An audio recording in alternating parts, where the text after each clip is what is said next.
Masih berstatus zona merah, jumlah kasus positif COVID-19 di Kota Palembang dalam 2 minggu terakhir mencapai 922 kasus.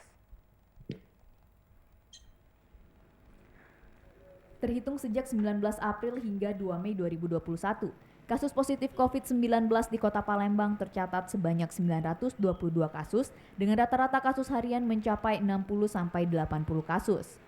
Jubir Satgas COVID-19 Dinkes Kota Palembang, Yudi Setiawan menjelaskan, dengan peningkatan kasus positif COVID-19, kapasitas hunian rumah sakit pun meningkat hingga 61,89%. Dari 795 tempat tidur yang disediakan hingga saat ini, sebanyak 492 telah terisi oleh pasien positif COVID-19. Ya, antisipasinya sebenarnya tetap protokol kesehatan ya. Masyarakat sudah tahu bahwa cara yang paling efisien dan yang paling ampuh untuk menekan peningkatan kasus COVID-19 ini tidak lain adalah dengan menerapkan protokol kesehatan 3M, memakai masker, menjaga jarak, mencuci tangan ya. Tetapi terkadang aplikasinya sulit ya di lapangan, masih banyak masyarakat yang abai, masyarakat yang tidak patuh.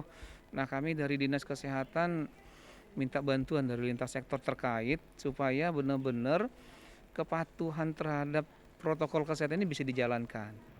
Pemberlakuan pembatasan kegiatan masyarakat berskala mikro tampaknya tidak berjalan efektif. Menjelang hari raya, masyarakat mulai lengah dengan penerapan protokol kesehatan. Dari Kota Palembang, Afifah Sari, TVRI Sumsel melaporkan.